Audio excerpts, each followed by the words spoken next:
Olá, bom dia. Hoje é 14 de setembro, não é? E eu estou aqui preparado já para fazer o vídeo sobre a lição número 3, suportando a provação. E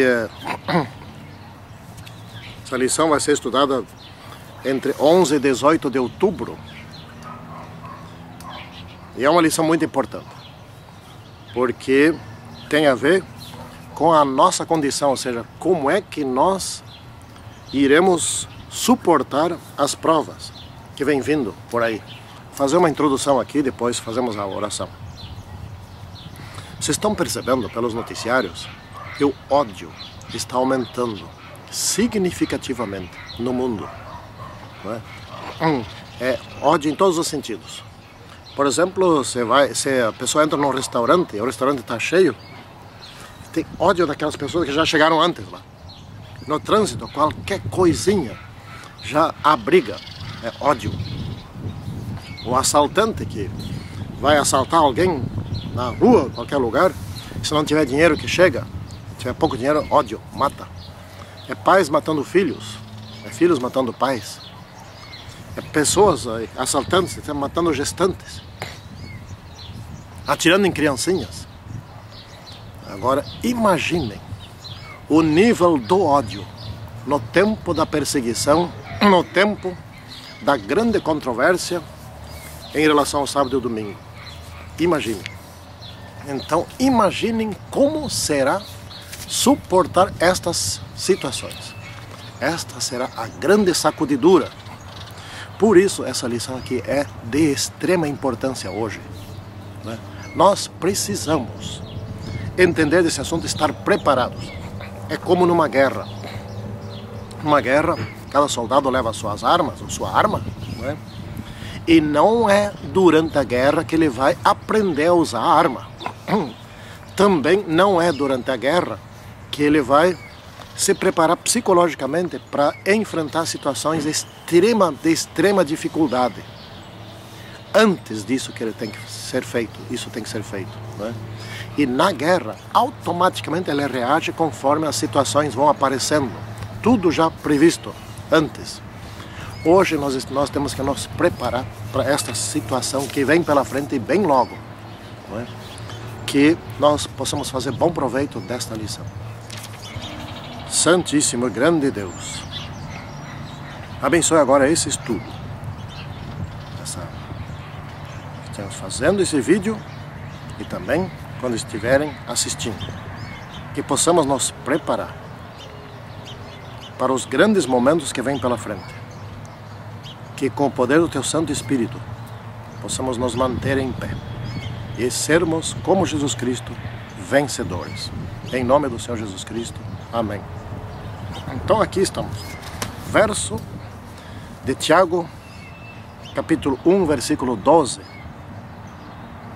Bem-aventurado o homem que suporta com perseverança a provação, porque depois de ter sido aprovado, receberá a coroa da vida, a qual o Senhor prometeu aos que o amam. Tiago 1,12.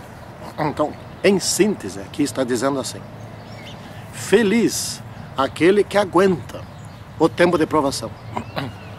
É óbvio, nós temos por outras informações que nós não teremos que suportar a provação sozinhos. O Espírito Santo, ele estará conosco, o poder do céu estará conosco, né? Então temos que nos preparar em tempo de paz. Porque no calor da batalha, no momento da guerra, no momento da perseguição, no momento da grande controvérsia, nós já temos que estar preparados. Não é ali que nós nos prepararemos. Muitas vezes nós procuramos situações difíceis também, né? Esse é outro problema. Por exemplo, as pessoas procuram muito situações difíceis no seguinte sentido: já tem a lei seca para não beber e dirigir. Tem essa lei, já todo mundo conhece, mas eu duvido que algum brasileiro não conheça essa lei. E é todos os dias. No noticiário sai alguma informação, alguma notícia que pegaram alguém dirigindo bêbado. E muitas vezes pegaram alguém causando um acidente grave, matando alguma pessoa ou ferindo alguma pessoa. Esta pessoa se criou a situação. Isso não é uma aprovação que a gente possa reclamar. Ok, de onde vem a aprovação? Qual é a raiz da aprovação ou da tentação? Qual é, aliás, a diferença entre provação e tentação? Toda tentação vem de Satanás, né? Mas nem toda provação vem de Satanás. A provação é mais ampla, né? São dificuldades que às vezes surgem de outras origens, né? E às vezes o próprio Deus cria uma provação. No caso de Abraão, por exemplo, quando foi levar seu filho, quando Deus lhe pediu para sacrificar seu filho, isto não foi uma tentação, isto foi uma provação, né? E muitas tentações se transformam em provação, né? Então a provação vem de Deus. É algo que Deus providencia para nos aperfeiçoar.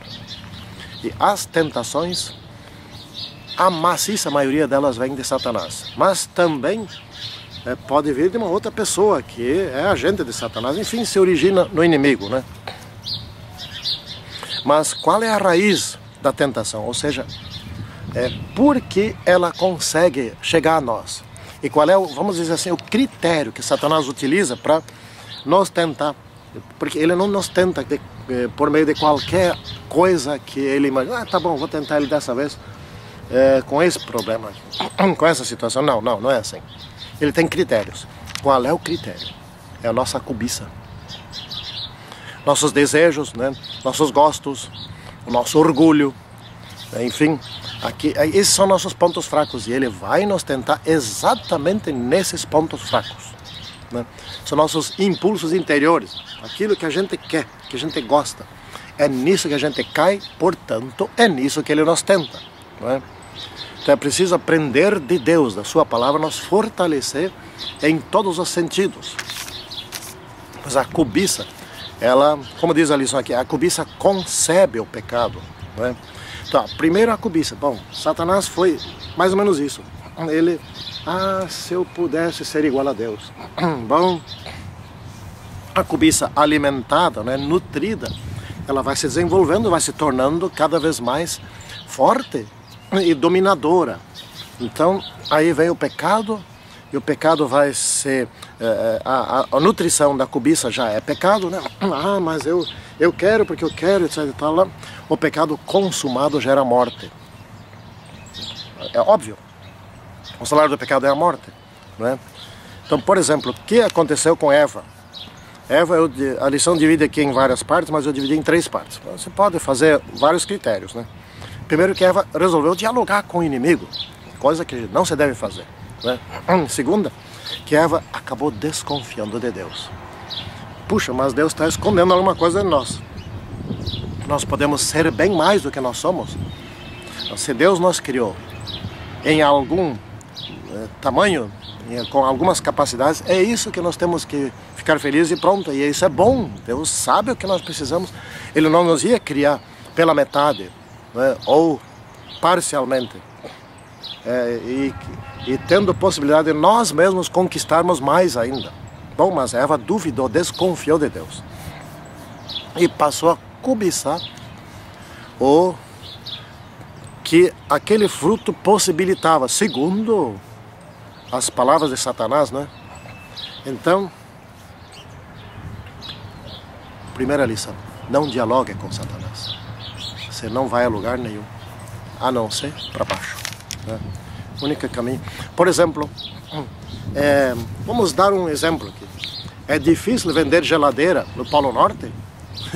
Mas para que alguém iria querer uma geladeira no Polo Norte? No entanto, não é difícil. Não é. Basta oferecer alguma coisa, né? O marketing hoje sempre oferece alguma coisa que nunca, na maciça maioria das vezes, não é verdade. Mas suponha assim, vai o bom vendedor vender geladeira no Polo Norte. Muito bem. Aí ele chega lá no Esquimó, diz, olha, eu estou vendendo geladeira, mas para que eu preciso de geladeira? Não, se você comprar uma geladeira, você vai concorrer a 10 esquis motorizados dos melhores, da melhor marca, que inclusive foram projetados exatamente para essa promoção. Vamos, aí já começa a pensar diferente, começa a ter o desejo, eu quero aquele esqui, né? E compra a geladeira que ele não precisa. Aí o tal vendedor vendeu 1000 geladeiras. 10 esquimós ganharam os esquis motorizados, né? 990 não ganharam nada. E 1000 esquimós não sabem o que fazer com as geladeiras. Então, mas compraram na tentativa de ganhar os esquis motorizados, né? Eu me lembro que certa vez, faz muito tempo, eu comprei uma revista mexicana, porque eu vi uma promoção ali, que eles dariam uma calculadora, uma pequena calculadora do tamanho de um cartão de crédito, mesma espessura também, né? Como um cartão de crédito. E eu pensei, mas eu quero essa calculadora. Você não consegue por aí comprar, naquela época não existia assim, né? Funcionava a luz, não tinha pilha nem nada. Comprei a revista, só comprei uma edição. Ganhei a calculadora, né? Até pouco tempo ainda tinha essa calculadora. Não usava muito porque não era muito prático, né? Tinha que apertar com força no teclado. Mas enfim, eu comprei aquela revista. A revista até era boa, né? Tive até um bom proveito.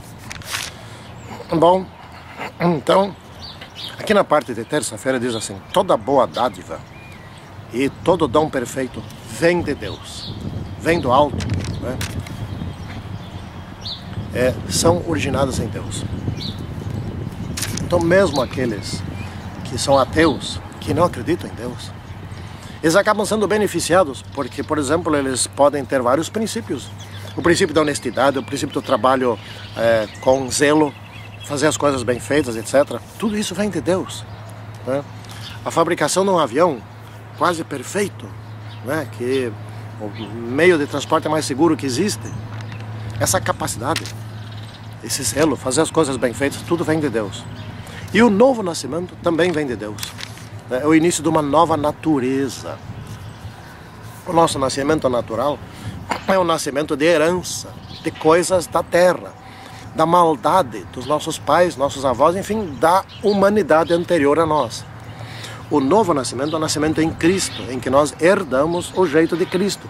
Ou seja, ainda não nos tornamos perfeitos no novo nascimento, porém entramos numa nova caminhada, a caminhada em direção à perfeição, a caminhada de santificação, não é? Então, nós precisamos mudar, precisamos nascer de novo. E depois, Tiago fala aqui, tardio para falar. Isto quer dizer, cuidado com as palavras. Cuidado quando nós falamos irados, porque daí a gente não pensa, né? Quando a gente está normal, a gente pensa o que vai falar. Mas quando está irado, quando está bravo, nervoso, aí começa a falar coisas que não devia, né? Aí fala palavras inconvenientes, usa entonação inconveniente, né? Aí usa de toda a sua oratória, né? E fala para quem não deve ouvir, fala no meio de pessoas estranhas, por exemplo, xinga a mulher diante dos filhos, né? Coisa desse tipo. Então nós precisamos ouvir mais. Precisamos ouvir mais a Deus, precisamos ouvir mais nosso próximo, nossa esposa, eu no caso minha esposa.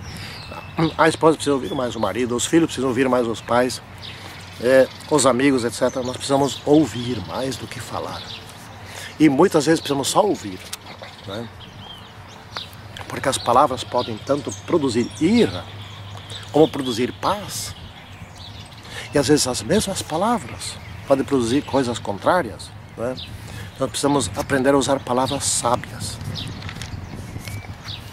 Bom, enfim. Salvos pelo acolhimento da palavra, ou seja, da Bíblia.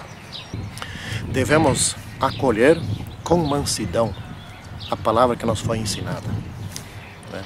Nós devemos, portanto, aprender da Bíblia, estudar a Bíblia, né? Eu estou todas as manhãs estudando em torno de 3 capítulos da Bíblia. Eu não tenho assim um propósito, tem que ser 3. Ora, por essa época está sendo 3. Eu vou sempre conforme o gosto. Às vezes então é só um capítulo. Quando passei por Salmos, eu já estudava No livro dos Salmos, chegava a estudar 5, 6, 10 capítulos por dia, eram pequenininhos, né? Mas a questão não é o quanto você lê, e sim o quanto você se aprofunda naquilo, o quanto você se expõe naquele conhecimento, o quanto você permite se ser transformado. Então, quanto mais rápido você lê, pior. Ou seja, menos você se expõe, menos você é transformado. Então, o que é acolher a palavra? É receber, ler com calma, meditar, refletir sobre aquilo. O que isso está dizendo para mim? Né? Onde eu devo mudar a partir disso? O que essa experiência que estou lendo lá está me trazendo alguma reflexão, algum ensinamento? Deus, Ele quer tirar nossas vestes imundas, como tirou as vestes imundas do sumo sacerdote Josué, e quer colocar sobre nós vestes limpas. Ele quer tirar, isso quer dizer o seguinte, Ele quer tirar o nosso velho jeito de ser, nossas tentações, nossas fraquezas, nossos desejos das coisas desse mundo. Ele quer tirar isso, Ele quer nos limpar disso, né? E quer colocar novas vestes, vestes brancas, vestes limpas sobre nós. E isso vem da Bíblia.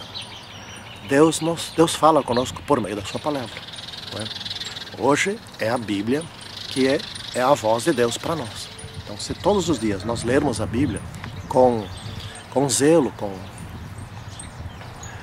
com vontade de aprender, com vontade de ser transformado por ali, por essas palavras, nós ouviremos a Deus e Ele falará conosco e nos transformará. Santíssimo e poderoso Deus, abençoe-nos a partir daquilo que Tu queres ensinar a nós, transformando-nos. Em nome do Senhor Jesus Cristo. Amém. Tchau.